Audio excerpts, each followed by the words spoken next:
right?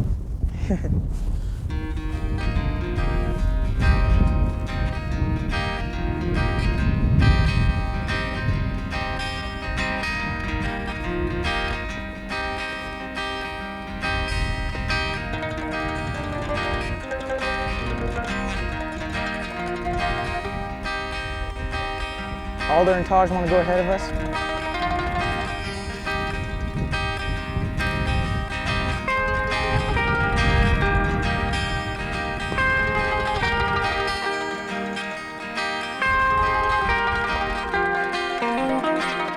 This video you're going to watch has a lot to do with basics that I think any kid can learn from. Working with your horse on the end of a halter rope is an essential thing that a lot of times gets passed over or missed when kids go to formal instructors. There's maybe nothing all that formal about this, but it's the kind of basics that could keep the kids out of trouble and the adults out of trouble with their kids. So enjoy this tape and pick up what you can. There's a lot to learn from the horse and a lot to learn from Leslie and her students. Hope you enjoy it.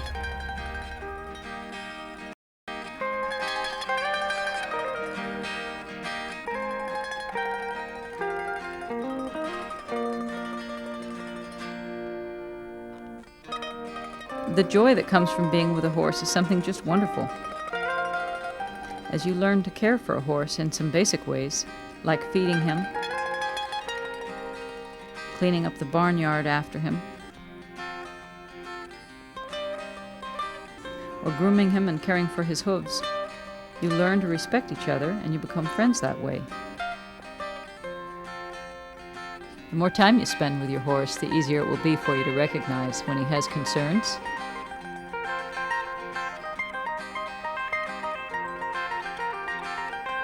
when he's angry or upset, or when he's tired. There's usually a leader in a group of horses, and where they move and how long they stay in a place is something that kind of gets worked out among them without too much disagreement.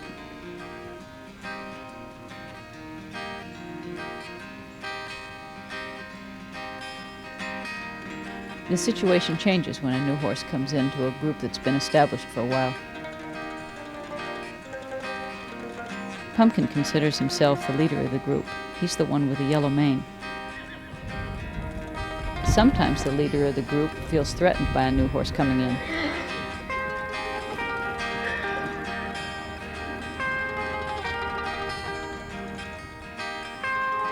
It's a big job trying to keep all his mares in one place and run the new horse off at the same time.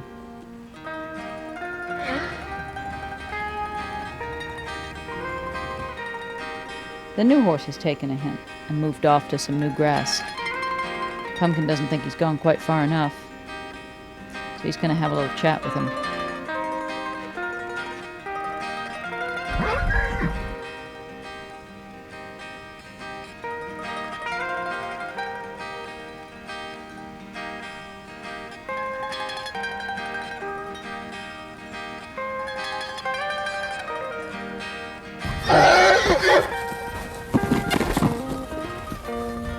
The dark mare decided to take things into her own hands and send the newcomer off a little farther and a little faster than Pumpkin was able to. Pumpkin's going to take time out and run his mares out of the field where he can bunch them up in the corner.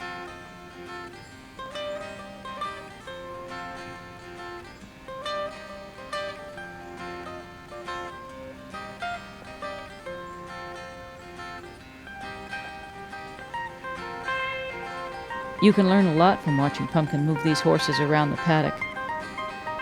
He's driving them very much the way you'll be driving your horse on the halter rope or loose in the round pen.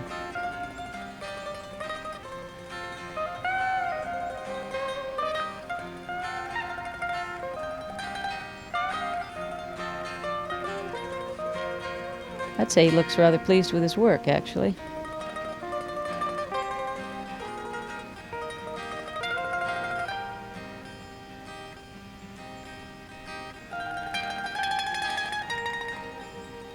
You can see the way Pumpkin drops his head and challenges those mares. He dares them to get out of that corner.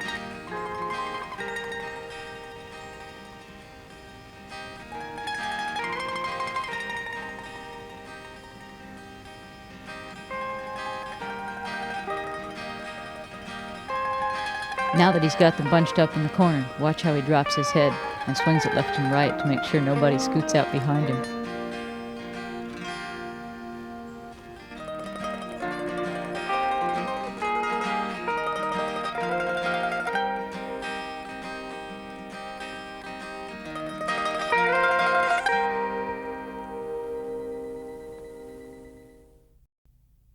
There's some parts of the horse that are going to be important to know about as you develop a relationship with your animal, because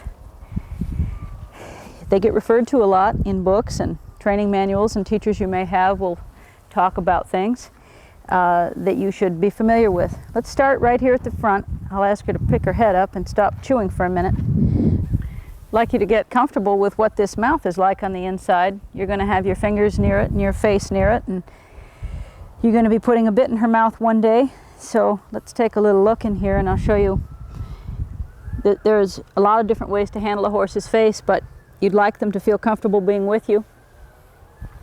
And you'd like them to feel comfortable with your hands in their mouth, because it may have to be there. What I generally do when I get a horse to start to open their mouth is run my hand down and just put my fingers in the side and then let my fingers out. So she gets comfortable not feeling that I'm going to cram a bit in there, but just explore a little bit.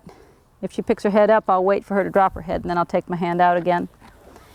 As time goes on with a younger horse, they'll be comfortable with you lifting their lips open like that. And you can see the teeth here. She's got the 6 incisors on the top and 6 on the bottom. She's been eating grass, so you can see a lot of green drool in there. Now, on the side, you can see that there are no teeth. There's a gap. You see that gap there? Now she's kind of working her mouth a little. She'd like me to get out of there, so I'll give her a break. But in that space, she carries the bit, if you choose to put one in there. And just behind that is a row of molars on the top and bottom. She's got 6 here, and 6 on the other side, so a total of 24. And then these 12 in the front. Now, if you go and stick your hand in there in the front, or feed a carrot or an apple, or get your hand in there, she will bite, but she probably won't intend to. When you're bridling a horse, it'll be important to get comfortable putting your fingers in the side, because that's what's going to get the mouth open. But I want you to see that you can put your hand all the way through that mouth, out the other side. She's closing her mouth and closing her front teeth solid to each other. She's trying to spit my hand out. But I'm not getting bitten because there are no teeth there. All I get is a little bit of slobber. Before you go to put a bit in a horse's mouth, you'd want them to be this comfortable with you.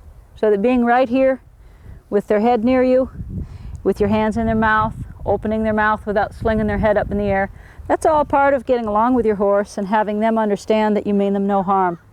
You can see she's pretty affectionate, but at the same time, she's not slinging her head and itching on me.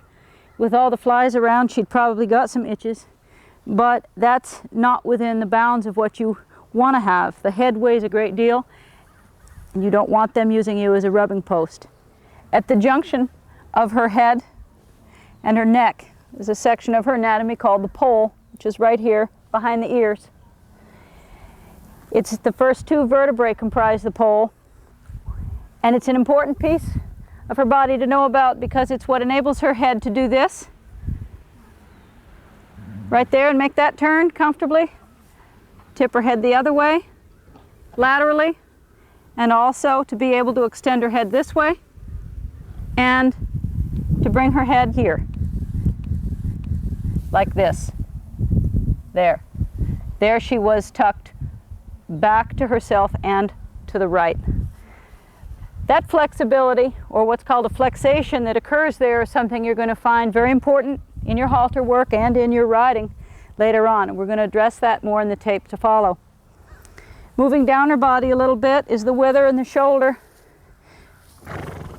The shoulder being first.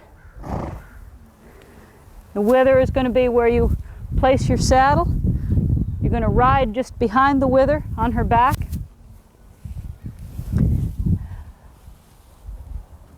Her loin is in this area here, where her ribs kind of come to an end down in here. This soft area here, just before the hip and the croup, is very heavily muscled in horses that are out and able to move around and be used. But it's also a part that gets weak if it's not used properly. So many of the exercises and the discussions that we have about how to do your mounted work and your groundwork properly are directly related toward your awareness of how important it is to keep the loin flexible and strong. Now, a lot of people think that the spine actually runs right across the top from here all the way down. The spine actually comes down through the neck here, down into here, and across this way. That's actually where the center of the spinal column is. She has other parts of her anatomy that are easy to recognize. Coming down from her shoulder is her elbow, right here. This is her forearm. This is her knee. This piece of her leg is called the cannon bone. Her tendons run down the back of her leg into her fetlock joint. And underneath the fetlock joint is a section of her leg called the pastern. And then there's a very interesting part where the hair and the skin become hoof. Right here at this junction is called the coronet band. And then you have the hoof wall. This part of her leg is called a chestnut. It feels very much like hoof tissue, or like the frog on the bottom of the hoof, and it grows constantly and needs to be picked off and pulled back. It doesn't hurt the horse. All the horses are born with it. And this will slough off by itself eventually, but when it's dry and grown out like that, you can just pull it off.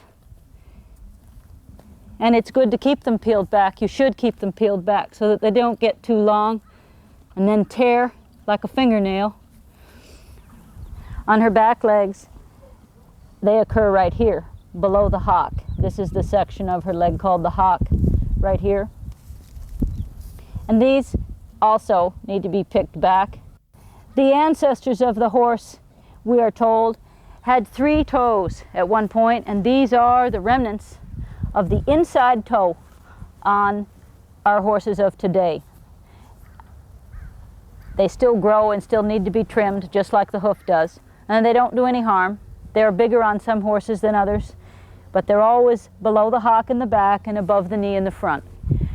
Coming down from the top of her croup to her hip, down here is her stifle. And below that, down this next part of her leg is the gaskin, leading into an area called the hock. She has cannon bones in the back, just like she does in the front, tendons going down the back of that leg, and just like with the front leg, into her fetlock joint, above her pastern, to the coronet band, down to the hoof wall. This is not a tuft of hair just growing out the back of her bottom. This actually is an extension of her spine, all the way down to right here. Right here is the end, the very end of her tail. Now, a lot of people are quite surprised to find when they're brushing along that there's something solid in here, and it moves this way and this way. This is what enables her to swish flies off her body as far up as her elbows with this thing. She can whip right around and get the flies off on both sides with this, because she does have a backbone that extends a good 2 feet down into this tail.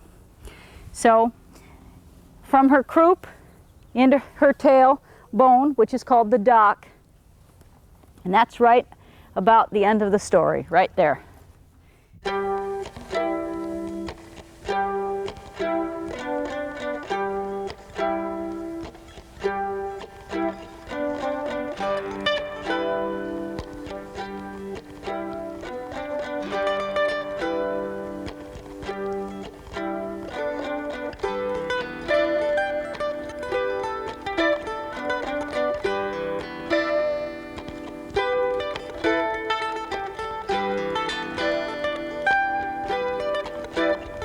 We're here on the side of this mountain, letting our horses graze.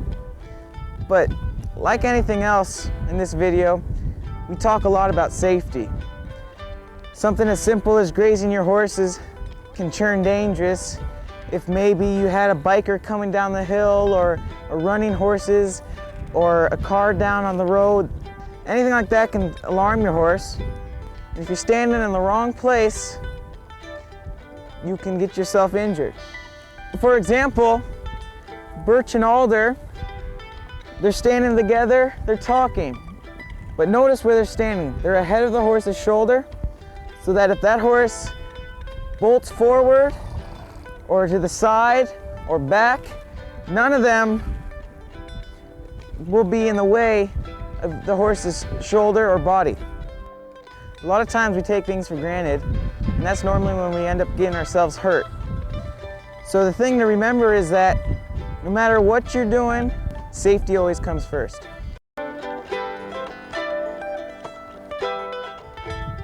The way you approach a horse is important, whether you're in the pasture or in a stall. And I'm going to show you how to get in a group of horses and pick a horse out, have it be comfortable to be approached and haltered. Before we do that, I want to show you what this equipment looks like and how to handle the rope so that you don't get caught in it after you get a horse on the end of it. You have to be careful that you know where every foot of this rope is. Now, in this position here, there's nothing really too dangerous about it because I don't have a 1,000-pound horse hooked into this end of it.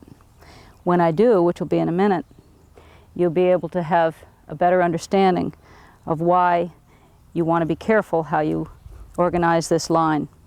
When you coil your rope, you want to make sure that you lay it in across your fingers in a way that you can also feed it out a loop at a time. This being my end, and my horse will soon be attached to this end of it, I want to be able to drop those coils out so that I can get to the end of my rope if I have to. After you spend some time working with your rope to make sure that you know where each coil is, no matter how big or small you make them, it's all right as long as you can account for where they are and be able to let them out and gather them up as you need them. You also want to make sure that if you have to let go in a hurry of a piece or a section of it, that you don't drop it and step through it. Because if your horse is attached to this end of it, it could pull him near you, have him step on you, or make it more difficult for you to get up and get your balance again. So it is important to spend time before you actually go and halter your horse in the field to understand the equipment that you're using.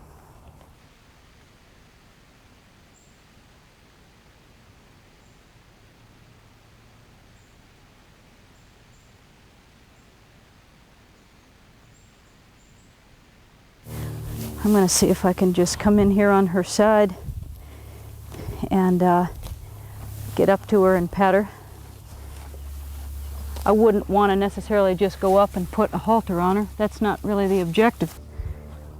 The real objective would be, I'm going to send her off here a little bit. The real objective would be to have her feel as though what I want is her idea. And I'm not going to pursue her to get that done. I'm going to set it up in a different way, if I can here, so that putting the halter on is not something that is too out of whack with what she has in mind for her morning. I'd rather have her moving toward me and feeling comfortable with me here than pursue her. You can see from her expression and the fact that she's not moving away from me that she's comfortable having me here. So before you go and try to put her face in this while she's eating, you want to make sure that you understand where your lines are. This is twisted now, so I'll untwist it so that if I have to let go of it, I can get free of it. The idea that you're going to hold a horse that wants to get away from you is not a sensible idea, and it's not a true idea. You can't do it. So you may discourage them from leaving, and you may redirect their energy around you or be able to turn them and get them to face you and stop their feet. But to think that you can actually dig your heels into the ground and stop 1,000 pounds as it's leaving is just not true, no matter how big you are. So I'm going to always be ready if I have to let go and to be clear of my equipment. In this case, I'm going to just put my hand around her neck on this side. I'm going to wait for her a little bit so that I'm not in front of the feet. I'll adjust to fit the situation as it changes, including letting her go to a new piece of grass and starting over again. There, she seems ready now to accept what I'm offering. She puts the halter on herself almost. When you're tying this halter knot, you put the end through the loop, bring it away from the horse's face, come back toward the horse's head, the front of it, underneath the loop that you just went through, and back through itself, pulling the copper piece so that it's away from the eye, and that's a self-tightening knot. The knot that's tied at the base of the halter is very similar to the one up here. It comes around the halter knot itself and back through itself. You tighten from here. It's rare that one of those comes undone, but as with any knot, you need to check it. There are other ways to splice or clip a rope into here, but this is the best way if you just have a rope that you need to tie on there in a hurry. As I get ready to go, I'm going to get out in front, look where I'm going first of all, offer her enough line behind me so that I can lead her at a distance that's comfortable. Throughout these tapes, you're going to hear Will and myself and some of the other children talk about working on both sides of the horse and developing both sides of the horse so that they don't become one-sided. That's a concern because of the way the horse sees and the way the horse remembers what it sees. You'll notice that the eyes on a horse are not like the eyes on a person or a puppy or a cat. They see on either side, and all the information that comes in these eyes is recorded as separate pieces of information. It's almost as if you could imagine having your own eyes located where your ears are. That might be the best way to describe how a horse sees. And so you want to make sure that the horse gets equal exposure to both sides of himself, visually and also with you touching his body and asking him to move his body. You'll notice that the halter fastens on the left side of the horse, and much equipment that the horse has does fasten on the left side because most people are right-handed. So it's designed that way.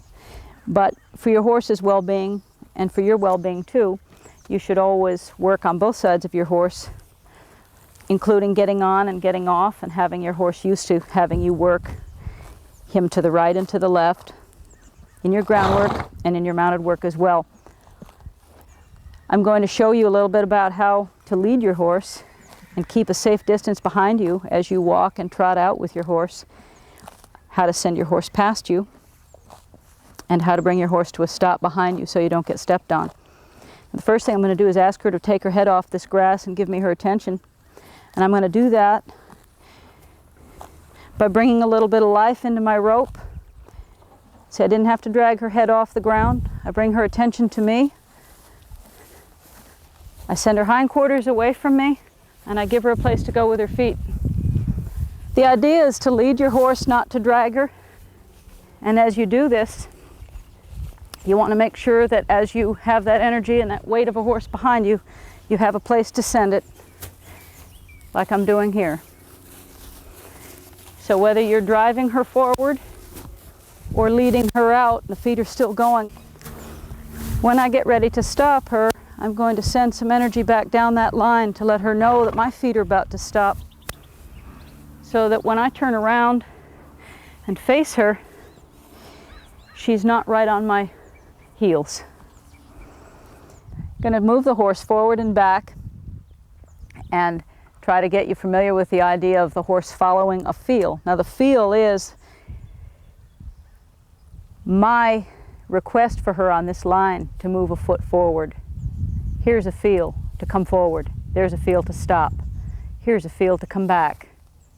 Here's a feel to come forward. I make the space and offer her the forward part. There's the stop.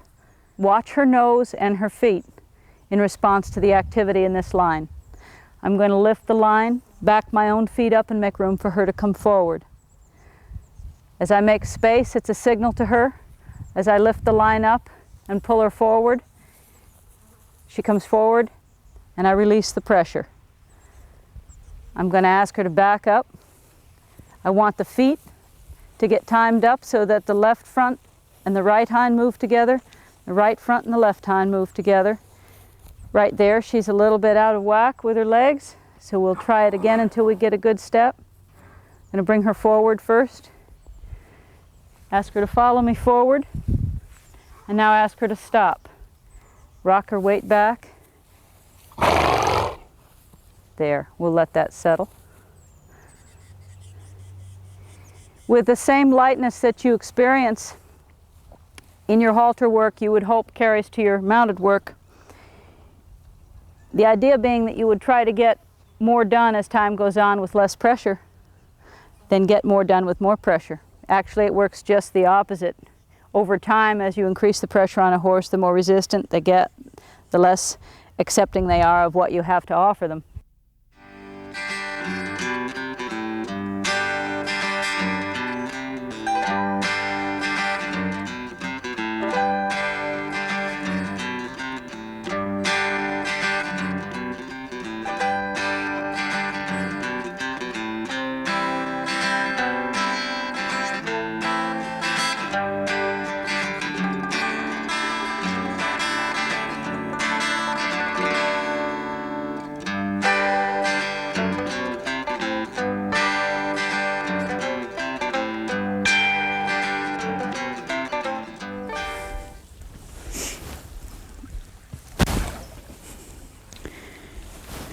You want to try to make sure that in a situation like this is all pretty slick clay, that you can control the feet pretty much so they don't get a mind to run you down.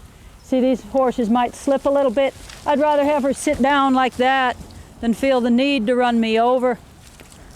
That was a good effort on her part, not to get in a big hurry or to get upset. To be able to sit down and still keep it together is pretty good for a young horse. Hold on there, Birch. Callie, she's standing here on 2 feet, just trying to wait for the go-ahead. And having that kind of control can save your life, being able to have these horses back up out of your way.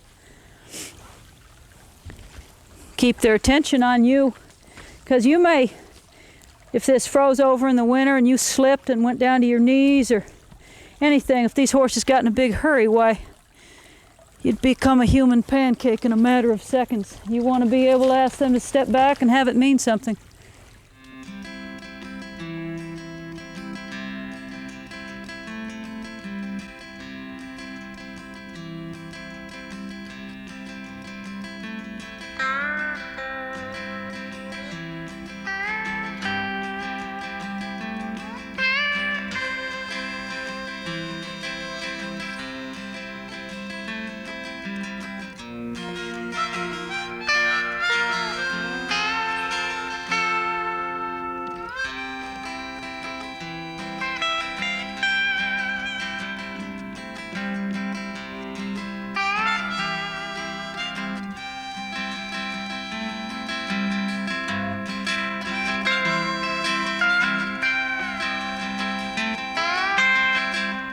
I don't want you to get the idea that this colt was always so calm and quiet as you see him here. As a baby, he was so explosive, we used to call him Zip. The point is, consistent and correctly done groundwork can prepare a colt well enough for Taj, who's 8, to practice these leading and sending exercises that you see here.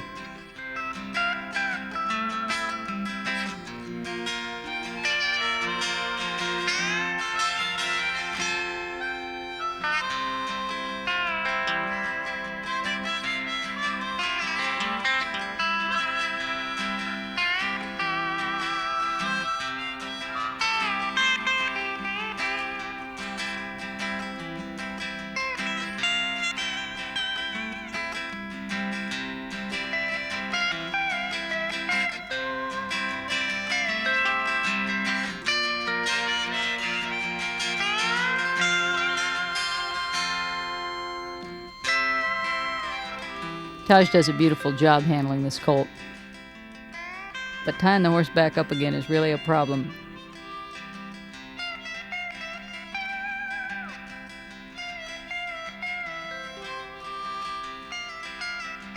Maybe next year, Taji, when you're a little taller. Before you go through a gate with your horse, you need to know how it works. You need to determine if you're going to push the gate through ahead of you, and lead your horse through, or pull it toward you and send your horse through.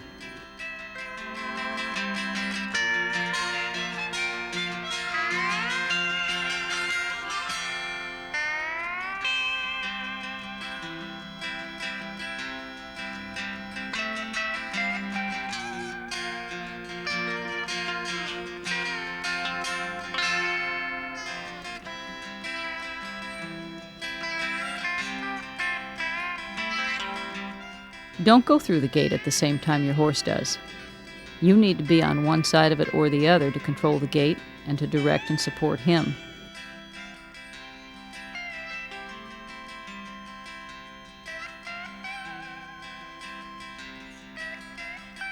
Hang on to that gate after you've opened it until you close it. Don't let it swing into your horse when he's halfway through the gate.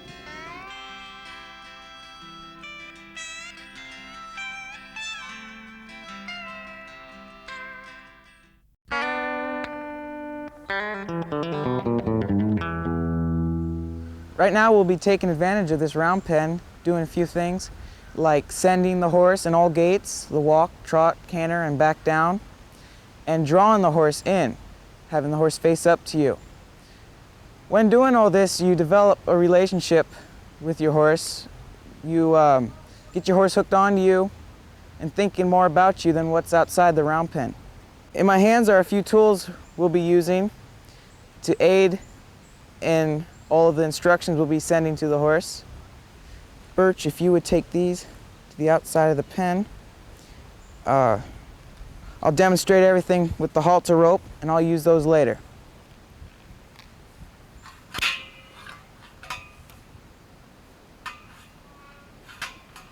What we'll be doing now is sending this horse off, having her move out around this round pen. And in this case, she's faced ready to go to the left. So what I'll do is have my left hand up, show her, to give her boundaries, to show her where to go. And my right hand will do a little bit of work here to get those feet moving. It's important to get your horse to be able to just move off to the walk rather than gas into a trot or a lope. And a nice energetic walk is nice.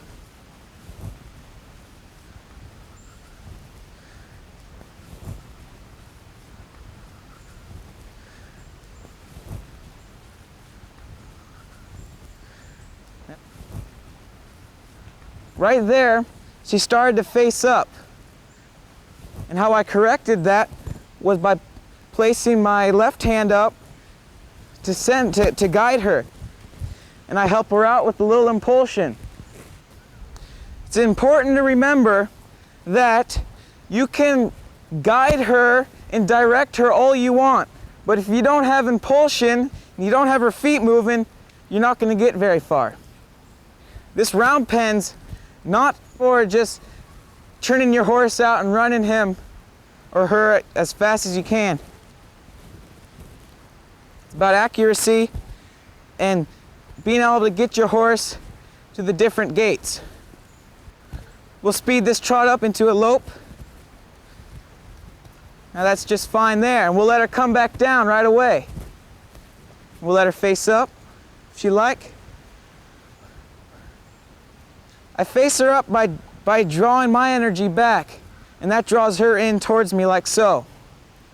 Now, we'll prepare to send her off to the new direction. When going to the right, the hand that's doing the directing and guiding will be my right hand, and the impulsion will come from my left hand.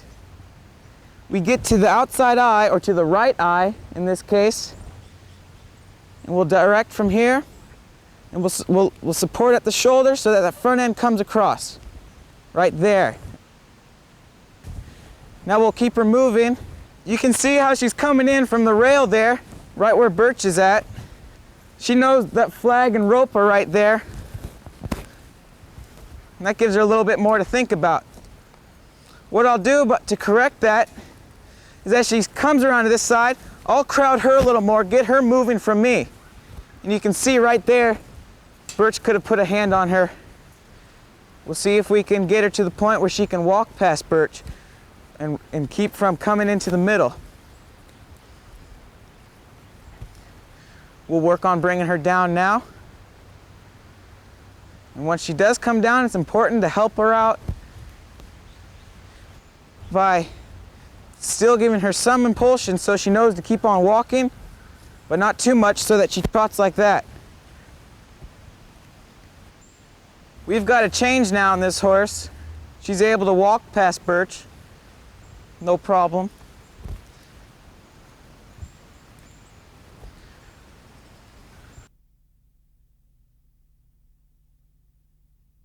Why do you want the horse to face up? Well, if you can get your horse good at that, then you don't have to be chasing your horse around. You don't have to approach your horse's back end and get yourself in that jeopardy of being kicked. See, from right here, I don't have to approach that hind end. I can go straight to her. Okay? If she thinks about moving off, I'm gonna stop and back off and give her a little more room. Okay? Okay. If she thinks about walking off and I keep on walking in at her, my energy walking towards her is too much, and that's gonna send her off even faster.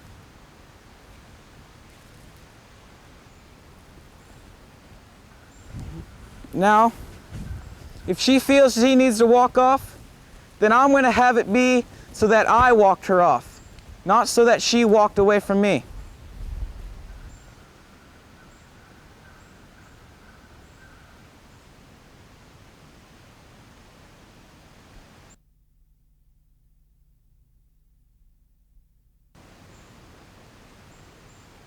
When I halt her up, I like her to drop her head and bring her nose over to me.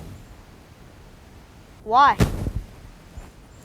Well, if I'm haltering up here, her shoulder's here, and she can strike out at me. If she takes off, she's gonna run right over me. And you can see from here, I'm clear of that shoulder. And I got control of her. If she wants to move, I can bend her like this, stepping that hind end under. You understand? Yeah. Now that she's at the end of the halter rope, I can do just what I was doing before when sending her around. And again, my right hand's guiding, and the life of my body helps her move out. We ask it by tipping her nose to the middle of our circle here, switching hands on the line, having her roll that hind end out. Now I'm going to tip her nose, swap hands on the rope, step the hind end out, rock her weight back, backing her up, and I'm taking her in a new direction.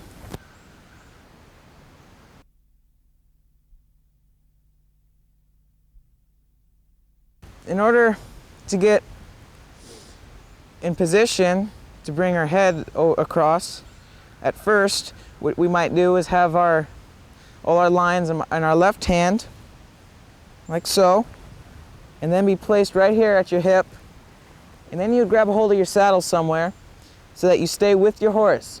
So if she needs to walk around a few times, you're not anywhere where you're gonna interrupt her movement. I'll ask her to give her head. I'm staying in close with her. When it's soft, I release that.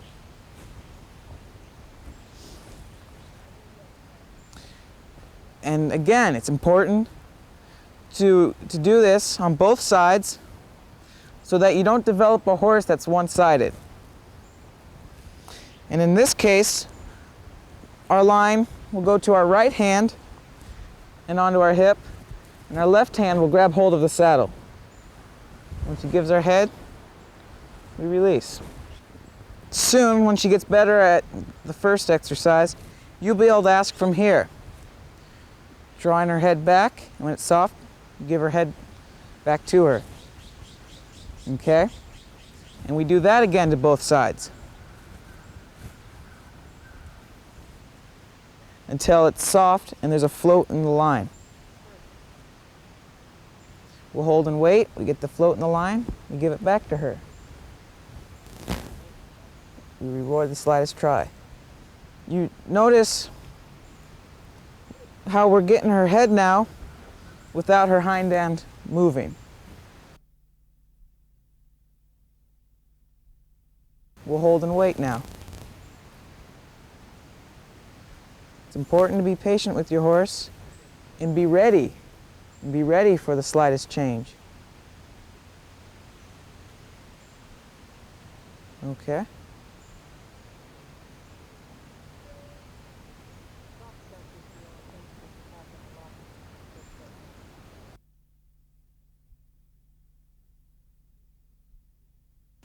It's really important to be patient and wait for your horse.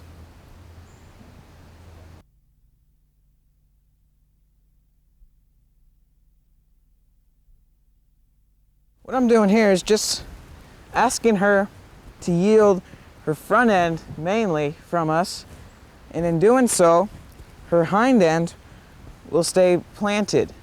This line here will be used to keep that weight back. My hands will be working here, just asking her to yield from us. Doesn't have to be any more than that. When we get one step, we stop for now. You don't want it to be hurried and troublesome to your horse. You want it to be smooth and easy. Now I'll ask her for a few more steps.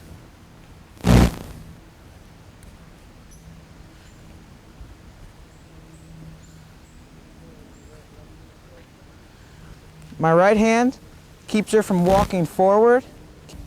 At times, maybe, I might take her a few steps back, using my right hand, just kind of working some energy down this line, getting her to step back. Again, I'm going to ask her to yield now. Just like that. That's good. Maybe we'll stop there when we get a few good steps. It's important to do this to both directions so your horse is good at it. You'll find sometimes when something's worked on just one side for too much, you get a horse that's one-sided. It's better at some things on one side than it is on the other. So, we switch hands on this deal. My left hand, which was once up here, asking her to yield away, is now by the shoulder to keep her energy back.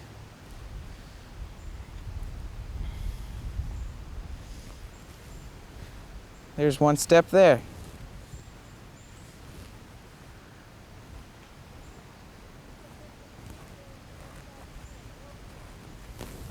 Okay. There's a few good steps there, and we'll rock her back. Now we got her yielding from us using her front end. What we're going to do now is have her yield from us using her hind end. We're going to do that by shortening up on this line, coming in on her side, and asking her to step across. What steps the hind end should be your hand coming to her side. Once you move your hand out of there, she should stop. This can turn into something that's a little more fluid. You see, you can ask for a few more steps. You can ask her to turn all the way around like this. And you got to be sure to do it on both sides. Now, while she's stepping her hind end across, her front end is pivoting, just as the hind end was pivoting when she was stepping the front end across. We're going to carry it out one more step. We're going to ask her to step behind. Hand's going to come up here, about where our leg would be. And now we're going to ask for the hind end to step across using this stirrup at her side. We release each step. When she gives us a step behind, we stop asking for the feet to step across by releasing the pressure that we're applying with the stirrup. We'll release the head when the feet are still and her head is soft. All of this work we're doing here helps you out with all your mounted work. Opening gates, side passes, and turnarounds. And also, if this were a colt, it would prepare him for the rider's leg.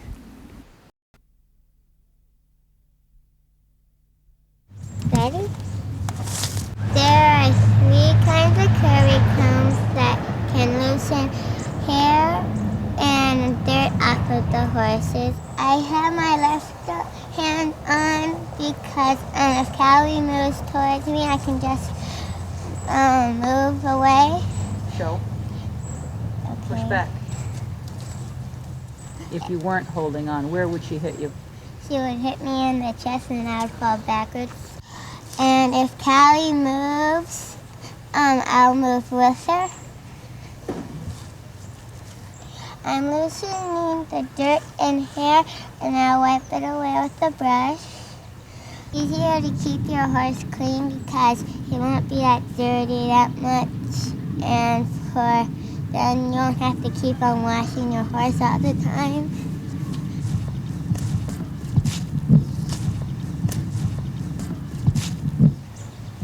And after when I use the curry comb, I'm going to take the brush and brush it all over.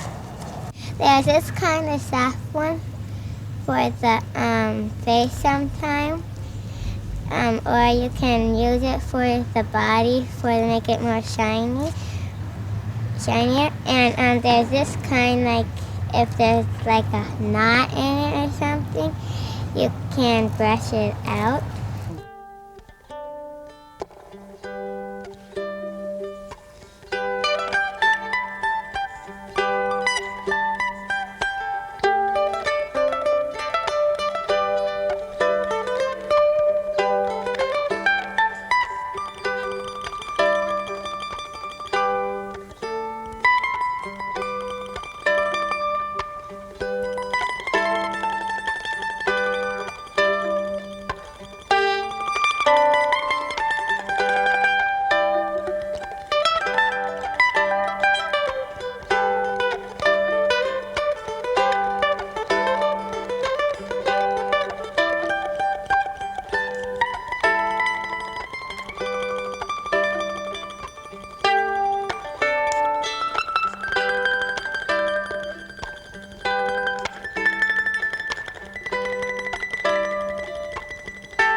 In order to pick up the foot, first you will come over to his shoulder to let him know that you are there. Then you will let him feel that you are sliding your hand down his foot. Then you ask him to pick his foot up. I've taught him that this is what I expect from him, so he is ready and prepared to do this. This is what is known as the wall of the hoof. Underneath this is the sole and the frog. They are surrounded by rocks and dirt, which I am about to remove with the hoof pick.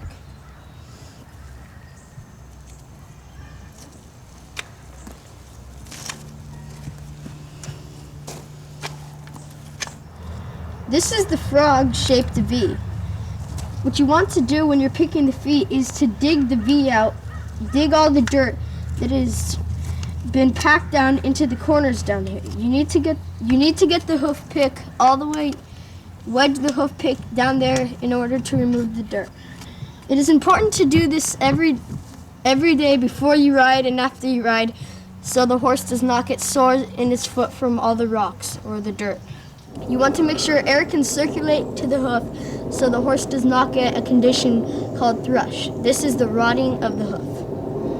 In order to place the hoof down, you just place the hoof down, making sure the horse does not put his foot down himself. If you're not pleased with what he has done and he's jerked the foot out of your hand, you pick the hoof up again and you just keep trying until he's done it the way you wanted him to. Then you would pet him to let him know that he did it right, so he'll do it the same way every other time. Right now I'm going to show you about how to pick up the back foot and how to pick it. First you will start at the shoulder and keep your hand on him. Then you will slowly work your way back to the hind end. A lot of people are afraid of being kicked by horses. Most horses won't kick you, but some will. If you don't want to be kicked, just follow this procedure. Then you will slowly slide your hand down his leg and ask him to pick it up. You will want to hold the hoof right here. If you hold it like this, they might pull the foot back and they will knock you over. Because when they pull their foot back, your arm will be caught behind his cannon bone. So you hold like this. You hold the hoof like this. Then you tuck your butt under and bend your knees so you're not pulling on your back. This way your back will still be good when you get older and it will not be all bent out of shape. Now that I have my hoof placed up and I am properly in position, I will start digging out all of the dirt and rocks. I do this so he does not get sores by all the rocks pushing against the soft flesh of the frog or even the hard flesh of the sole. When I'm done with this, I double check to make sure he doesn't have any rocks dug into his frog.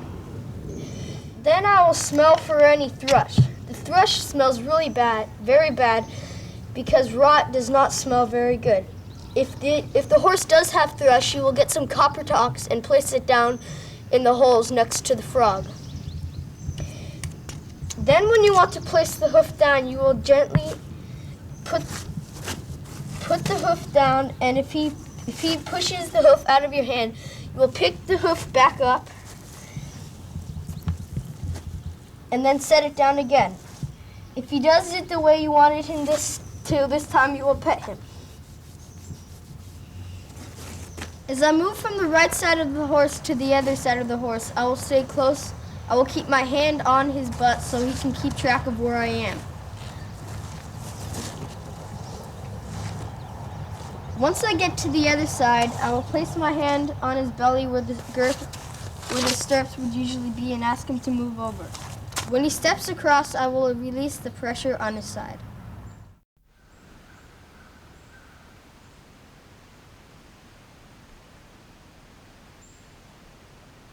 Just get him comfortable following you in. Nice and easy, and don't lose the bridge of the nose, Birch. Now back him out slowly.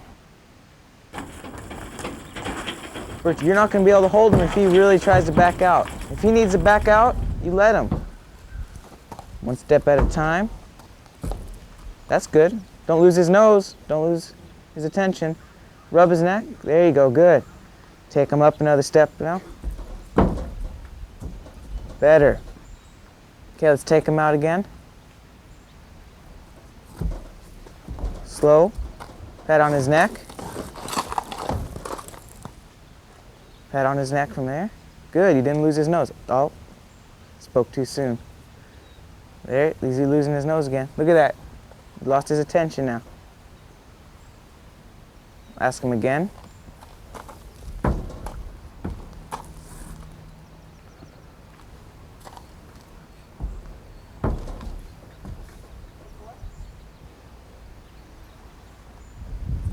Ask him to come back out slowly. Take him up a step. See if you can get him halfway in and then back him out. Slowly. Good. Try that again until you can make it smoother.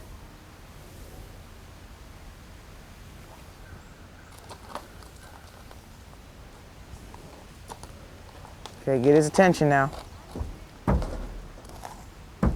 Right there. Now let him stand there a minute. Now back him out slowly. Good. That's real good.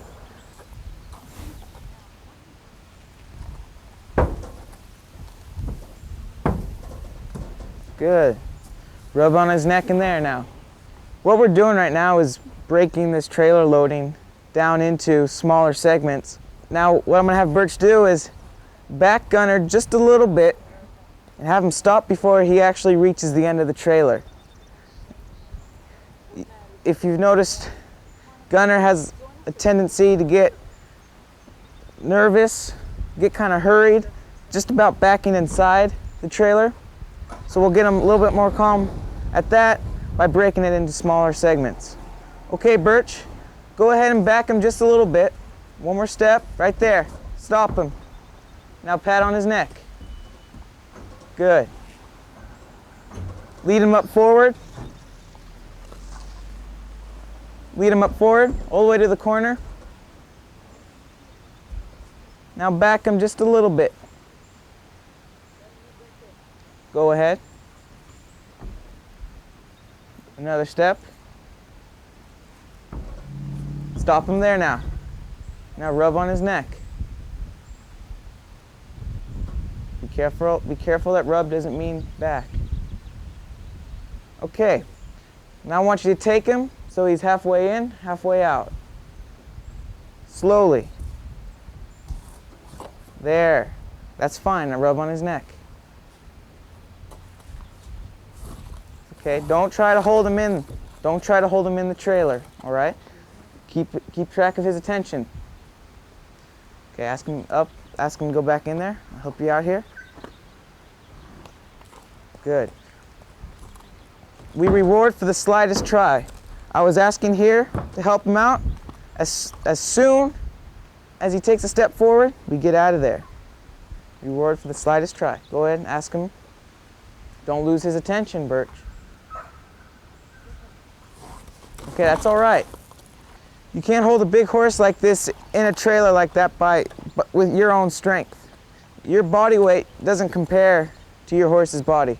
If you do try to grab hold of your horse in a case like this, what it does, it trains your horse to be a kind of horse that might pull back at a tie rail or in cross ties or anything else.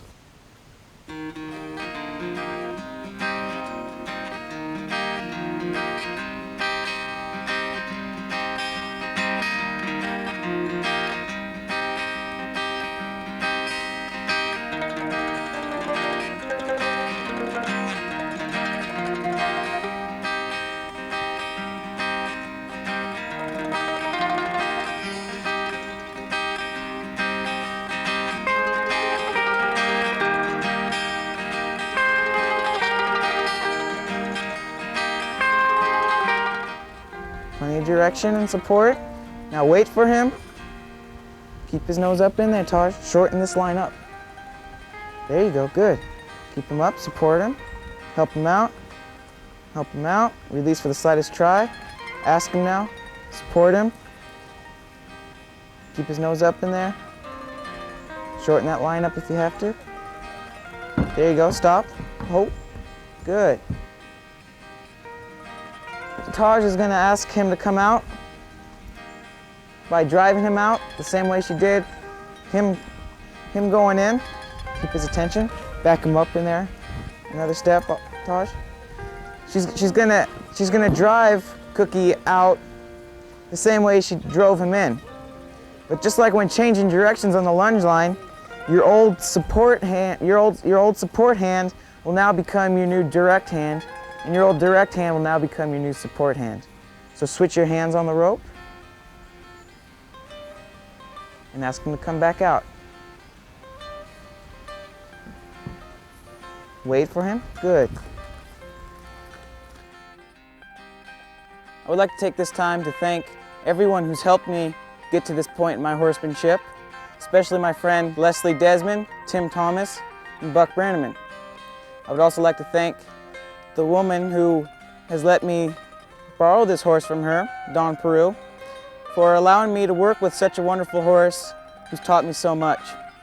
Also, I'd like to thank my mom and dad for making it possible, allowing me to have the chance to work with Leslie and her horses. Back. We're just going to ask her to walk up the hill. Let her take her time. And ride her up in there. Girl. All right, tip her to me. Get the hindquarters away. Ask her to back up a little. I'll help you. And praise her. Good girl. Good girl. You ready to come down? Okay. Ask her to come forward. Look up. Nice and easy. Now wait. We need to direct her over to your left. So you're going to bitch her. There you go. Open your legs and sit back. You open the legs. Sit back nice and easy. Sit back. Let the mare pick her way down the hill. And sit back. Now that mare is just going to walk down there nice and easy. When she gets to the bottom, step her hindquarters over to your left. Atta girl. Nicely done, Taj. That's nice. Why don't you ask her to come up again? Stand up straight. Ride her right up the hill. Atta girl. Ask her to step over.